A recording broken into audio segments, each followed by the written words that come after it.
فرقہ واریت سے بالاتر اور خالصاً قرآن و سنت کی زبان میں قرآن کریم کو سمجھنے کے لیے ہمارے چینل کو سبسکرائب کریں۔ السلام علیکم ناظرین، آج سورۃ البقرہ کی آیت نمبر 72 ہمارے سامنے ہے۔ اعوذ باللہ من الشیطان الرجیم، بسم اللہ الرحمن الرحیم۔ وَإِذْ قَتَلْتُمْ نَفْسًا فَادَّارَأْتُمْ فِيهَا، اور وہ وقت یاد کرو، بنی اسرائیل کو خطاب ہے، یہودیوں کو، کہ جب تم نے ایک آدمی قتل کر دیا پھر تم اسے ایک دوسرے پر ڈالنے لگے۔ نبی کریم صلی اللہ علیہ وسلم کے زمانے کے یہودیوں نے تو یہ نہیں کیا تھا، یہ کیا تو تھا حضرت موسیٰ علیہ السلام کے زمانے کے یہود نے، لیکن وہ ان کے اجداد تھے اور انہوں نے جو کچھ کیا یہ اس پر اپنی رضا کا اظہار بھی کرتے تھے اور گویا کہتے تھے کہ ہمارے آباء و اجداد کا ہر فعل درست ہے، ان کی طرف اپنی نسبت کرتے تھے، اس لیے ان کو خطاب کیا گیا کہ وہ وقت یاد کرو جب ایک شخص کو تم نے قتل کر ڈالا، یعنی تمہاری قوم کے کسی آدمی نے، اور پھر تم اسے ایک دوسرے پر ڈالنے لگے، الزام لگنے لگے، اس کا قاتل یہ ہے، اس کا قاتل وہ ہے۔ یہ وہی شخص ہے جس کا قصہ ہم پیچھے بیان کر چکے کہ یہ مقتول پایا گیا اور اس کے قاتل کا کسی کو علم نہیں تھا، اور بعد میں بات جب کھلی تو معلوم ہوا کہ قاتل نے مقتول سے اس کی بیٹی کا رشتہ طلب کیا تھا اور اس نے انکار کیا تو اس نے اسے قتل کر دیا تھا۔ بہرحال وہ مقتول پایا گیا۔ اب ایک دوسرے پر الزام لگ رہے ہیں، کوئی کہہ رہے ہیں اس کے فلاں رشتہ دار کے ساتھ دشمنی تھی، فلاں کے ساتھ لڑائی ہوئی تھی، فلاں کے ساتھ فلاں موقع پر یوں ہوا تھا، اس نے قتل کیا ہوگا، تم نے کیا ہوگا، تم نے کیا ہوگا۔ اس مقتول کے رشتہ دار ایک دوسرے پر ڈالنے لگے۔ واللہ مخرج ما کنتم تکتمون، اور اللہ تعالی ظاہر کرنے والے تھے جو تم چھپاتے تھے، یعنی اس مقتول کا جس کو علم تھا کہ اس کا قاتل کون ہے، اللہ تعالیٰ وہ اس کو چھپائے ہوئے تھا تو اللہ تعالیٰ اس کی چھپائی ہوئی بات کو ظاہر کرنا چاہتے تھے۔ تو کیسے ہوا؟ فَقُلْنَا اضْرِبُوهُ بِبَعْضِهَا، تو ہم نے کہا کہ اس مقتول کو اس ذبح شدہ گائے یا بیل کا کوئی حصہ لگاؤ، اس کے جسم کے ساتھ لگاؤ۔ كَذَلِكَ يُحْيِي اللَّهُ الْمَوْتَى، اس طرح اللہ تعالیٰ مردوں کو زندہ کرے گا۔ وَيُرِيكُمْ آيَاتِهِ لَعَلَّكُمْ تَعْقِلُونَ، اور اللہ تعالیٰ اپنی نشانیاں تمہیں دکھاتے ہیں تاکہ تم سمجھو۔ اللہ تعالیٰ اس مقتول کو زندہ کر سکتے تھے اس گائے کا ٹکڑا لگنے کے بغیر بھی، اور وہ بتا سکتا تھا سب کچھ، تو اللہ تعالیٰ نے کسی حکمت کے پیش نظر ایسا نہیں کیا، بلکہ ان کو یہ حکم دیا کہ ایک جانور گائے یا بیل ذبح کر کے وہ اس کے ساتھ لگاؤ، اور پھر اللہ تعالیٰ نے زندہ کیا۔ کوئی حکمت ہوگی۔ ایک حکمت تو یہ سمجھ میں آتی ہے کہ اس سے اللہ تعالیٰ مرنے کے بعد کی جو زندگی ہے وہ سمجھانا چاہتے ہیں کہ خود ان کے اپنے ہاتھ لگانے سے اور ان کے اپنے عمل سے وہ مردہ زندہ ہو کے بیٹھ جائے تو ان کو حیات بعد الموت پر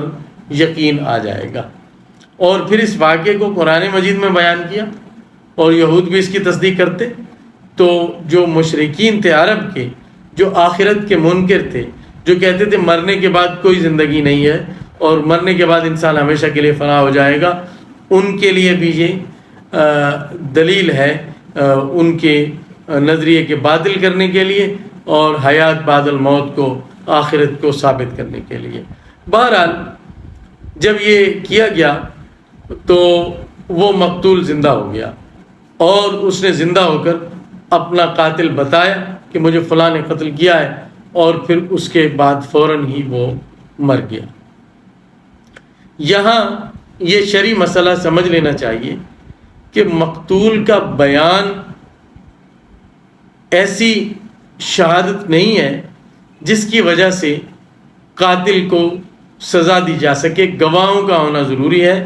مقتول کا بیان اب ایسے ہو سکتا ہے کہ کوئی آدمی مرتے مرتے بتا جائے کہ مجھے فلاں نے مارا ہے، تو یہ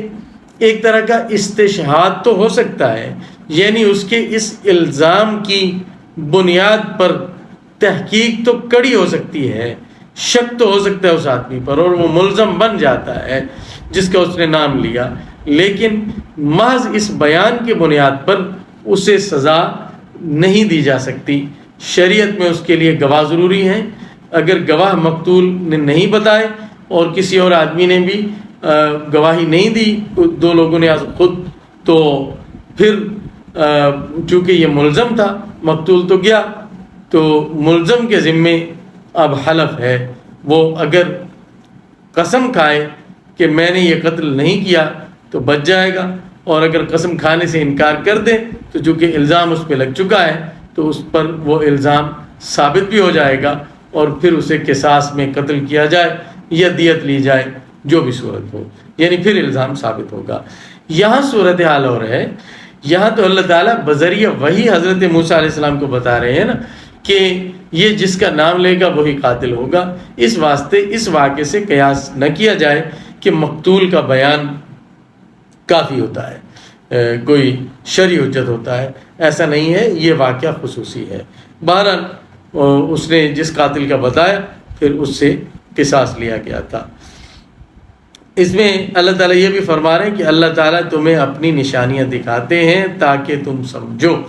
اس سے کیا معلوم ہوا کہ پچھلی امتوں کے جو واقعات ہیں جو اللہ تعالیٰ نے قرآن مجید میں ذکر کیے ہیں، ان کا مقصد کوئی قصہ گوئی نہیں ہے، وہ کہانی کے طور پر نقل نہیں کیے گئے، اور نہ وہ کوئی ایسا قصہ ہے جس سے وقت گزارا جائے یا جس سے